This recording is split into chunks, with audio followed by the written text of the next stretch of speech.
जय गुरु जी, शुक्राना गुरु जी, अनंतम शुक्राना गुरु जी। गुरुर् ब्रह्मा गुरुर्विष्णु गुरुर्देवो महेश्वरा, गुरु साक्षात परब्रह्म तस्मै श्री गुरुवे नमः। जय गुरु जी, शुक्राना गुरु जी, हर पल हर सांस का शुक्राना गुरु जी, अनंतम शुक्राना गुरु जी। और सारी संगत को भी मेरा प्यार भरा जय गुरु जी। संगत जी, आज शुभ दीपावली है, बड़ी दिवाली, दीपावली बहुत ही शुभ दिन है।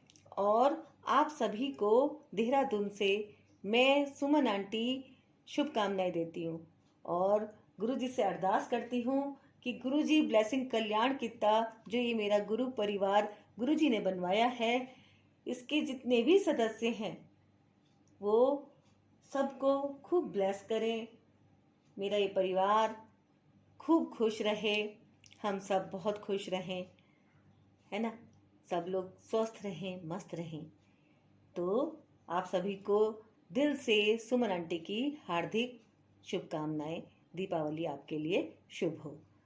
तो गुरुजी आज्ञा दीजिए, आज हम पढ़ने जा रहे हैं, पाठ करने जा रहे हैं 37 पाठ का। और ये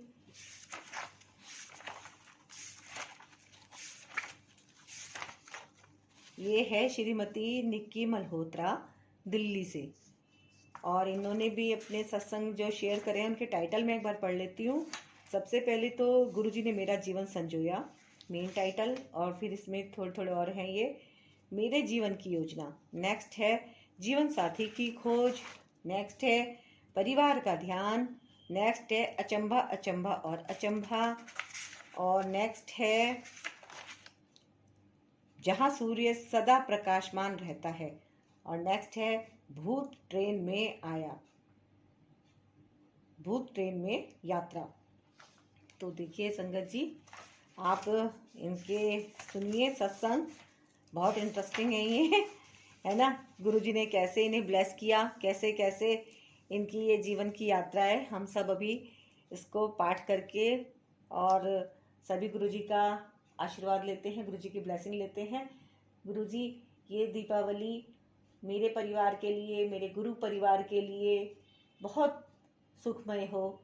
आप अपनी कृपा मुझ पर, मेरे पूरे परिवार पर और मेरे गुरु परिवार पर बनाए रखिएगा। जय गुरु जी, शुक्राना गुरु जी, अनंतम शुक्राना गुरु जी। तो आज्ञा दीजिए। ओम नमः शिवाय, शिव जी सदा सहाय। ओम नमः शिवाय, गुरु जी सदा सहाय। ओम नमः शिवाय, शिव जी सदा सहाय। ओम नमः शिवाय, गुरु जी सदा सहाय। ओम नमः शिवाय, शिव जी सदा सहाय। ओम नमः शिवाय, गुरु जी सदा सहाय। गुरु जी ने मेरा जीवन संजोया। मेरे जीवन में इस संसार का कोई अर्थ नहीं रह गया था। सब कुछ अस्पष्ट था, जीवन अति निराशाजनक और असंतुलित हो गया था। मैं अपने आत्मविश्वास के साथ साथ रुचि और उत्साह खो चुकी थी।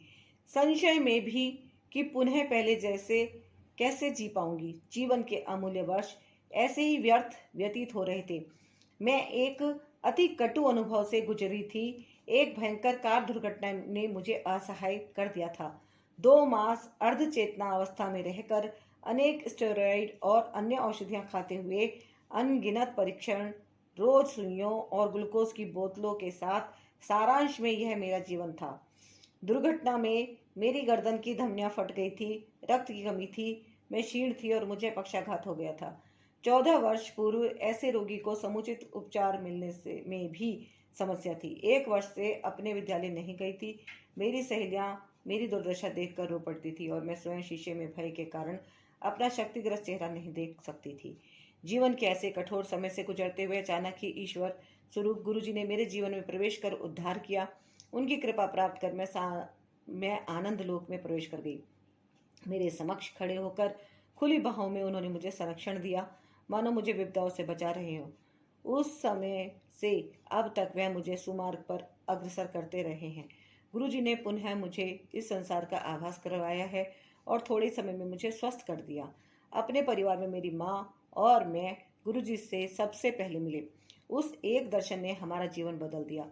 जालंधर में गुरुजी के मंदिर में वह एक कदम स्वर्ग में प्रवेश करने के समान था। हमारे पहले दर्शन में गुरुजी ने आभास करा दिया कि वह स्वयं परमात्मा है। गुरुजी ने हमारे जीवन के भूत वर्तमान के सब पृष्ठ खोलकर हमारे सामने रख दिए, जिनका बोध केवल स्वयं को होता है। हमें आभास हुआ कि वह इस पृथ्वी पर हम सबको आशीर्वाद देने आए हैं।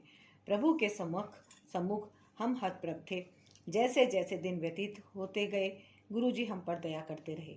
अनेक उनके आदेश पर मैंने अपनी औषधियों का पिटारा छिपा दिया, चिकित्सकों के पास जाना बंद कर दिया, कोई शल्य क्रिया नहीं करवाई, और हाँ, मैं पहले जैसे ही शारीरिक और मानसिक रूप से स्वस्थ हो गई। चिकित्सकों ने स्वस्थ होने के लिए 4-5 वर्ष का समय बताया था, किंतु गुरुजी की कृपा से यह 2 मास में संपन्न हो गया। गुरुजी से मिलने के 2 मास के अंतराल में ही मेरे बालों का झड़ना बंद हो गया और पुनः सामान्य हो गए।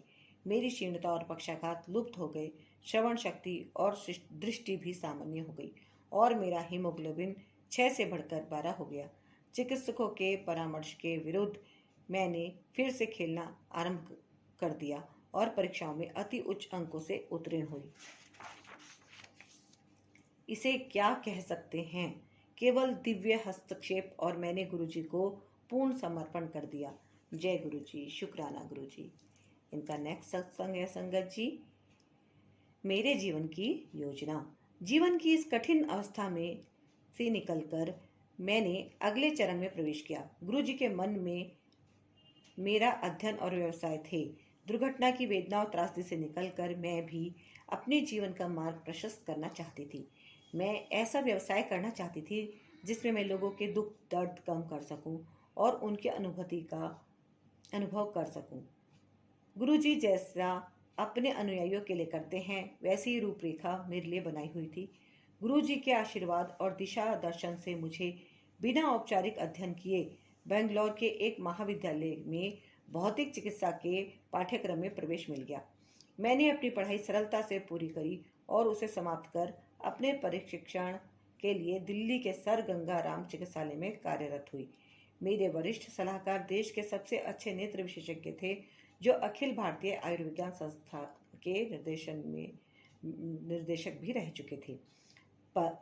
मेरे ऐसे सुनियोजित व्यावसायिक पथ पर गुरुजी ने सदा मेरा ध्यान रखा था।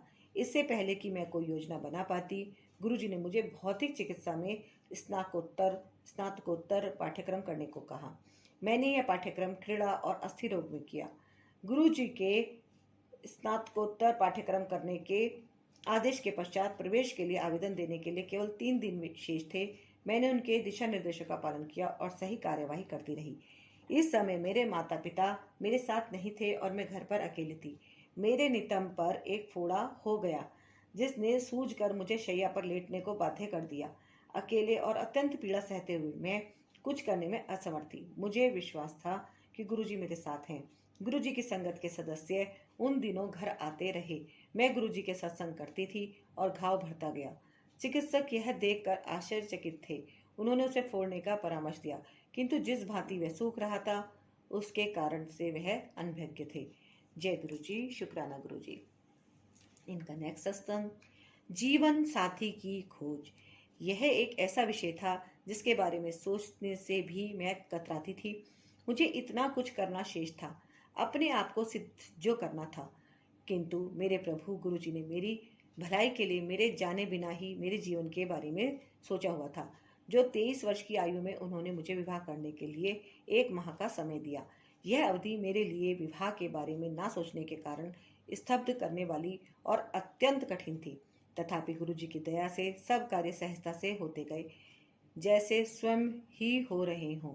मेरे परिवार के सदस्यों ने वर के लिए, जिसे मैं जानती थी, हाँ कर दी। गुरुजी ने उसे हमारे पास मेरे विवाह से मात्र 20 दिन पहले भेजा था। इस छोटे से समय में विवाह की सब तैयारियां, जो सामान्यतः 2-3 महीनों में होती हैं, हो गई। गुरु कृपा से विवाह भी बहुत वैभवशाली ढंग से संपन्न हुआ और उसके हर अंग में उनका प्रभाव स्पष्ट था। सब अतिथियों ने वातावरण, भोजन और सजावट आदि का अत्यधिक प्रशंसा करी। विवाह होते हुए गुरुजी ने संगत के एक सदस्य के माध्यम से संदेश भेजा कि हम दोनों जीवन भर के लिए साथ रहेंगे। इससे बड़ी और कौन सी भेंट हो सकती है। जब गुरुजी ने जीवन के सबसे महत्वपूर्ण निर्णय को अपना आशीष दे दिया तो चिंता का कोई प्रश्न ही नहीं उठता है। विवाह स्थल का विशेष वर्णन करना अनिवार्य है। सामान्य दिल्ली में विवाह स्थल बहुत पहले आरक्षित करना पड़ता है क्योंकि अच्छे स्थानों की सदा कमी रहती है। यद्यपि मेरे विवाह में समय की कमी थी, उचित स्थान मिलने में कोई अड़चन नहीं हुई।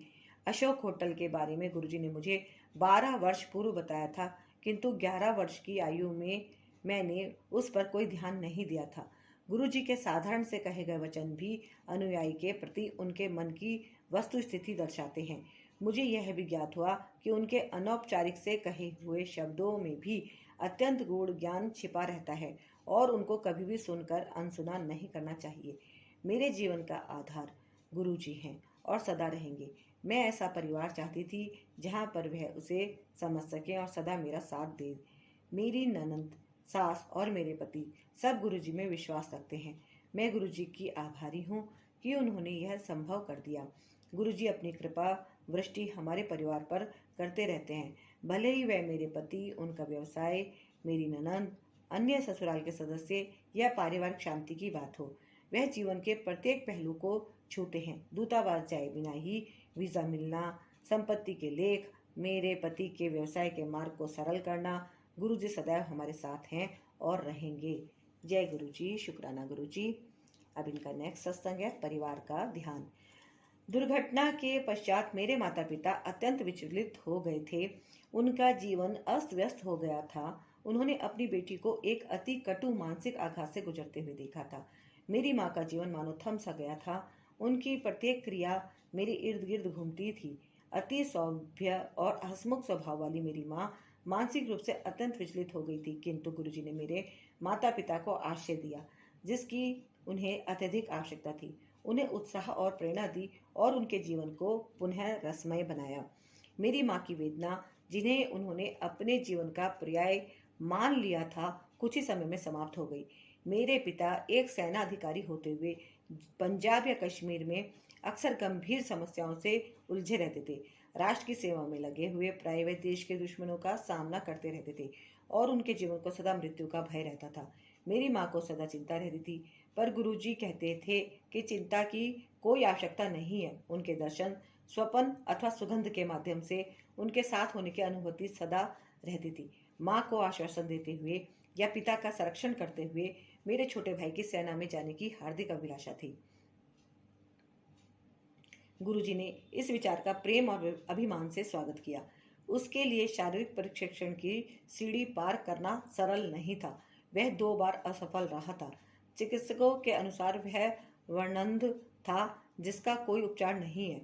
गुरुजी ने आश्वासन दिया था कि इस बार वह सफल रहेगा और तीसरी बार वास्तव में उसमें इस रोग के कोई चिन्ह नहीं मिले। जय गुरुजी। शुक्राना गुरुजी। अचंभा, अचंभा और अचंभा। हम गुरुजी के दर्शन के लिए बीकानेर से दिल्ली आए थे। हमें रात्रि 9 बजे की गाड़ी से बीकानेर लौटना था, जो वहां प्रातः 8 बजे पहुंचती है, किंतु गुरुजी के मंदिर से उनके आदेश के बिना जाने का प्रश्न ही नहीं उठता है। हम गुरुजी के सम्मुख बैठे हुए थे। उन्हें पता था कि हमारे लिए क्या उचित है। समय गुजरता जा रहा था। अंत में उन्होंने हमें 10 बजे जाने की आज्ञा देकर 11 बजे की ट्रेन से जाने के लिए कहा, जिससे हम कुछ समय बचा सकें।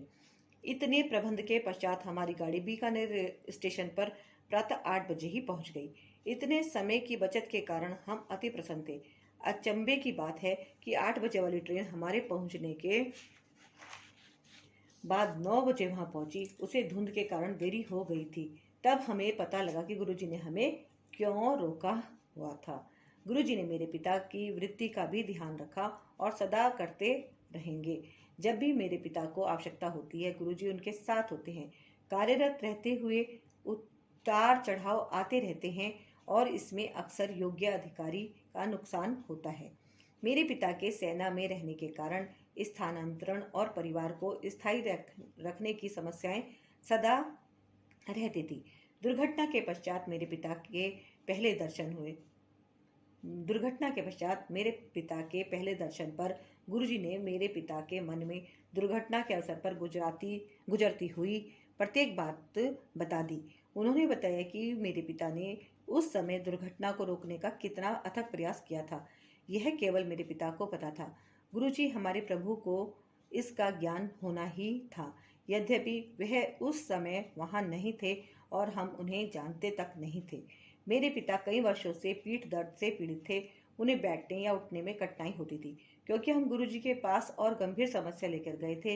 ये छोटी मोटी बातें हमने उनसे नहीं कही थी, किंतु ईश्वर को सबका ज्ञान होता है। अतः एक दिन उन्होंने मेरे पिता को बुलाया और कहा कि चलिए आपके स्पॉन्डिलोसिस का उपचार करते हैं। रसोई से एक चम्मच को उन्होंने मेरे पिता के मेरुदंड के दोनों ओर ऊपर से नीचे तक ले गए और उनकी पीठ थपथपाकर बोले कि उपचार हो गया। उस दिन से मेरे पिता को वह समस्या फिर कभी नहीं हुई। जब मेरे पिता 1994-95 में कर्नल थे, पूरे प्रेम सहित गुरुजी ने उनको कहा कि उन्होंने उन्हें मेजर जनरल बना दिया है। सेना में पदोन्नति के लिए हायर कमांड या लॉन्ग डिफेंस मैनेजमेंट में से एक पाठ्यक्रम कोर्स करना आवश्यक है। अत्युत्तम अधिकारी होते हुए भी मेरे पिता का इन दोनों में से किसी में भी नामांकन नहीं हुआ। उस समय वह लेह में एक ब्रिगेड के उप कमांडर थे। उनकी ब्रिगेड को आतंकवादी समस्या से जूझने के लिए कश्मीर भेजा गया। गुरुजी की दया से वहां पर उनकी सेवा इतनी प्रशंसनीय रही कि मेजर जनरल तक की पदोन्नति के लिए उनका मार्ग प्रशस्त हो गया। वहां से उनको राष्ट्रीय रक्षा कॉलेज के लिए नामांकित किया गया।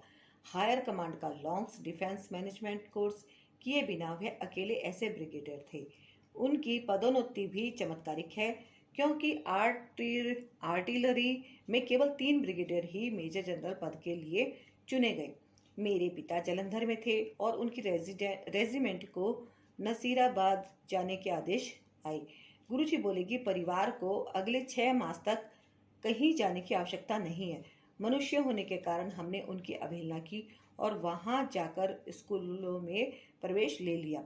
पता लगा कि उन विद्यालयों का वातावरण अत्यंत निराशाजनक था। हमें बिना कुछ प्राप्त किए खाली हाथ ही वापस आना पड़ा। उसके तुरंत बाद पंजाब में अत्यधिक वर्षा हुई, जितनी संभवतः पहले कभी नहीं हुई थी। मेरे पिता की रेजिमेंट को वहीं पर 6 मास और रुकना पड़ा। इसे क्या कहेंगे, अचंबा ही अचंबा। एक रात हम अपनी नई इंडिका गाड़ी में वापस घर आ रहे थे कि अचानक कार के गियर में समस्या आ गई और वह तीसरे पर अटक गया। हम में से किसी को भी इस कार के बारे में कुछ नहीं पता था। अतः मेरे पिता ने उसी गियर में गाड़ी चलाई। चलते रहने के लिए 40 किलोमीटर की गति रखना अनिवार्य था। गुरुजी का नाम लेकर हम चलते रहे। उस 13 किलोमीटर के मार्ग पर अनेकों लाल बत्तियों के होते हुए भी हमें कोई रुकावट नहीं हुई। अंत में घर के पास गायों का एक झुंड बैठा हुआ था। मेरे पिता को लगा कि अब तो गाड़ी रुक जाएगी। अचानक वह सब गाय उठकर एक किनारे हो गई और कार निकलने के पश्चात वहीं सड़क पर आकर बैठ गई।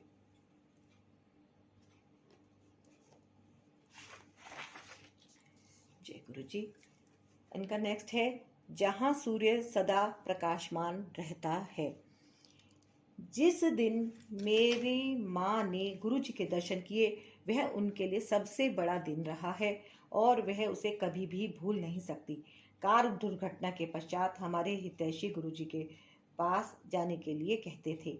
मेरी माँ में धार्मिक प्रवृत्ति का अभाव था, अतः वे नहीं जाती थी। एक दिन उनकी एक मित्र जो गुरु जी की भक्त थी, प्रातःकाल उनके पास जा रही थी। मेरी माँ के मन में अनेक विचार उत्पन्न हुए।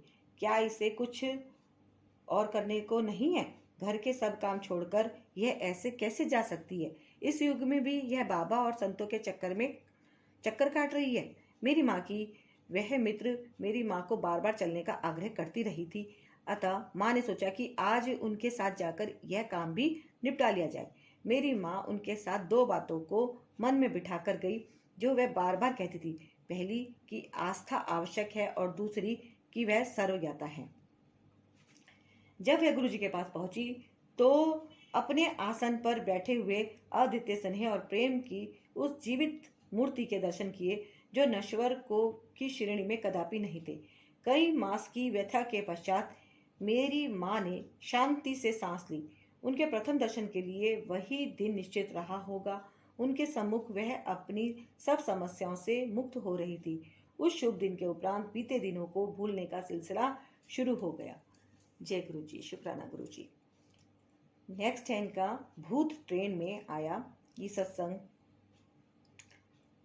हम गुरु जी के दर्शन हेतु जालंधर जाते थे और रविवार की रात्रि को चलकर सोमवार को सुबह कार्यालय में पहुंच जाते थे, क्योंकि उन दिनों पंजाब में रात को बसें नहीं चलती थी और हम रात को 2:30 बजे वाली ट्रेन पकड़ते थे। एक दिन जब हम गुरु जी के दर्शन कर रहे थे, मेरे पिता को प्रातः 8:30 बजे अपने कार्यालय पहुंचना था, परंतु गुरु जी ने हमें अपने पास बिठाए रखा।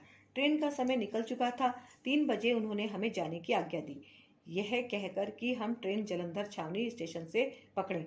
अगली ट्रेन 4:15 बजे थी, जो मेरे पिता के कार्यालय के पहुंचने के समय के बाद ही पहुंचती। 3:15 बजे हम छावनी स्टेशन पहुंचे और मेरे पिता टहलते हुए पूछताछ कार्यालय पहुंचे, जो उस समय बंद होना चाहिए था, किंतु वह खुला हुआ था। उन्होंने जब 4:15 से पहले अंबाला की ओर जाने वाली किसी और ट्रेन के बारे में जानना चाहा, तो खिड़की पर बैठे हुए लिपिक ने उत्तर दिया कि एक विशेष ट्रेन सिंगल होने की प्रतीक्षा कर रही है और वह अंबाला जाएगी। मेरे पिता ने हमें सबको जल्दी से अंदर बुलाया और उसी समय उस ट्रेन ने भी प्लेटफॉर्म पर प्रवेश किया। हाँ, अच्छा,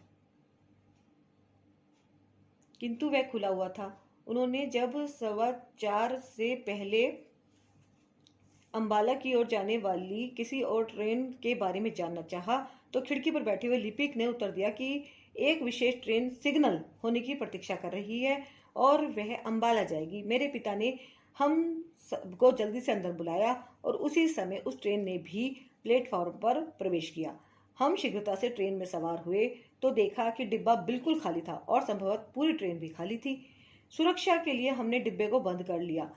जब ट्रेन चली तो उसमें कुछ भी सामान्य नहीं था। जालंधर से अंबाला तक की यात्रा उसने इतनी तीव्र गति से पूर्ण करी मानो वह पटरी पर नहीं अपितु हवा में उड़ रही है। जब कुछ ही घंटों में हम अंबाला पहुंचे और मेरे पिता ने स्टेशन मास्टर से पूछा कि वह कहाँ जा रही है, तो उसे उसके बारे में कुछ भी ज्ञात नहीं था। कल्पना कीजिए कि एक स्टेशन मास्टर को अपने स्टेशन पर आई हुई ट्रेन के गंतव्य के बारे में कुछ पता नहीं हो। स्टेशन से बाहर निकलते ही हमें चंडीगढ़ की बस मिल गई और उसमें हम 40 मिनट में ही वहां पहुंच गए। वहां पहुंचकर उसके चालक ने बस अड्डे न जाकर यात्रियों को एक गोल चक्कर पर उतार दिया, पर किसी भी यात्री ने विरोध नहीं किया। बस के इस बदले हुए मार्ग से हमें पिता के कार्यालय के निकट ही उतरने का अवसर मिल गया। मेरे पिता ने चालक से विनती करी तो उसने 15 मिनट के बाद हमें चंडी मंदिर के द्वार पर उतारा। जब मेरे पिता ने मुख्यालय के वाहन विभाग में फोन किया तो वह सोच रहे थे कि वह अति शीघ्र उनके चालक को ढूंढकर उसे भेज देंगे, जिसमें उनके समय की बचत हो जाएगी, किंतु दूसरी ओर से फोन उनके चालक ने ही उठाया। जैसे जैसे सब परिस्थितियां स्वतः ही ठीक होती गई और मेरे पिता अपने कार्यालय ठीक समय में पहुंच गए। हमने गुरुजी को धन्यवाद दिया। अगले सप्ताह जब हम जालंधर पहुंचे तो गुरुजी ने मेरे पिता से पूछा कि उन्हें वह भूत ट्रेन कैसी लगी थी। जब हमें पता लगा कि यात्रा का समय इतना कम कैसे हुआ था, दिव्य हस्तक्षेप, गुरुजी महान है। संक्षेप में यह मेरे और मेरे परिवार के संस्मरण है। हमारी ओर से क्या आवश्यक था? केवल आस्था और समर्पण। क्या उसकी आशा करना बहुत अधिक है? गुरुजी हमारे सम्मुख हैं, वही परमात्मा है। समय रहते हम इस तथ्य से अवगत हो जाएं तो अच्छा रहेगा। हर मिनट हर सेकंड चमत्कार से परिपूर्ण है। कहने को अभी भी बहुत कुछ शेष है। सबको आकर इस आनंदमय संसार और प्रभु प्रेम को प्राप्त करना चाहिए। जब हम सबको बुला रहे हैं, हम किसकी प्रतीक्षा कर रहे हैं? श्रीमती निक्की मल्होत्रा, दिल्ली। जय गुरु जी, शुक्राना गुरु जी। तो संगत जी, आपने सुना, इन्होंने बहुत सही बात कही है कि गुरु जी खुद बुला रहे हैं हमें, तो हम किसकी प्रतीक्षा कर रहे हैं? यानी कि हमें वेट नहीं करना चाहिए, है ना। लोगों को, जैसे इनकी मदर को भी एक उनकी फ्रेंड लेके गई, और एक बार लेके जाने की ज़रूरत थी, उसके बाद तो वो खुद ही निहाल हो गई, है ना। उनका आस्था और विश्वास मजबूत हो गया, पक्का हो गया, जबकि वो धार्मिक प्रवृत्ति की नहीं थी, ऐसा इन्होंने बताया है इस सत्संग में। तो मेरा भी यही प्रयास रहता है कि अनजान लोगों को भी मैं गुरु जी के बारे में बताती चलती हूँ। और कुछ लोग गुरु जी की शरण में आते हैं, कुछ लोग नहीं आते हैं, तो टाइमिंग तो गुरु जी की होती है ना। और किसके पास कैसे उनको हमारे उनके माध्यम उनके बारे में, गुरु जी के बारे में हमें बताना है, वो थॉट भी हमारे दिमाग में गुरु जी डालते हैं कि इस बंदे को बताओ, इसको नहीं बताओ। तो किसी किसी को तो बिल्कुल भी नहीं बताते, है ना। लेकिन कुछ लोगों को बिल्कुल बता देते हैं, तो वो लोग सहज ही स्वीकार कर लेते हैं। और कुछ लोग डाउट में आ जाते हैं कि अच्छा हाँ, तो गुरु जी की अपनी टाइमिंग है, हफ्ते बाद, 15 दिन बाद, महीने बाद, 2 महीने बाद, 6 महीने बाद, जब उनकी इच्छा होगी तब ही गुरु जी अपनी शरण में लेंगे। लेकिन प्रयास हमें निरंतर बनाए रखना है कि गुरु जी के साथ हम लोगों का कनेक्शन जुड़वाएं, और लोगों को भी गुरु जी के चरणों में हम लेके आ जाएं, ताकि उनका भी कल्याण हो। तो आप बताइएगा संगत जी, आपको ये इनका सत्संग कैसा लगा है ना। और आज शुभ दीपावली है, तो आप सभी को मेरी तरफ से बहुत बहुत शुभकामनाएं। चलती हूँ मैं अभी। और अगर आप वीडियो पे पहली बार आए हैं, गुरुजी ब्लेसिंग कल्याण कीर्ता चैनल पर पहली बार आए हैं, तो आपको इस चैनल को सब्सक्राइब जरूर करना है। ये गुरुजी का चैनल है, इसको सब्सक्राइब कीजिए और वीडियो को ज़्यादा से ज़्यादा शेयर कीजिए, है ना, और लाइक कीजिए, ठीक है। और अगर आपके जो पिछले सत्संग छूट चुके हैं, पुराने सत्संग जितने भी मैंने पार्ट बनाए हैं पहले, वो सारे आप जरूर सुनिएगा, ताकि आपकी दिव्य आभा, ये पूरा ग्रंथ कंप्लीट हो जाए। आप उसको नोटिस कर लिया कीजिएगा कि आपने क्या सुन लिया है। एक एक बार तो आप अवश्य सारे सत्संग सुनिएगा जरूर। आप 1 घंटे का टाइम रोज निकाल सकते हैं, आपके काफ़ी सत्संग कवर हो जाएंगे, क्योंकि कोई सत्संग बड़े हैं, कोई छोटे हैं, वो गुरु जी का आदेश होता है, जैसे मैं पाठ कर देती हूँ, है ना। तो अब आज्ञा दीजिए गुरु जी। जय गुरु जी, शुक्राना गुरु जी। और गुरु जी ब्लेसिंग कल्याण कीर्ता चैनल को गुरु जी का भरपूर आशीर्वाद मिलता रहे, मैं यही कामना करती हूँ। और मेरे गुरु परिवार को भी पूरा आशीर्वाद गुरु जी का प्राप्त होता रहे। इसी के साथ आज्ञा। जय गुरु जी।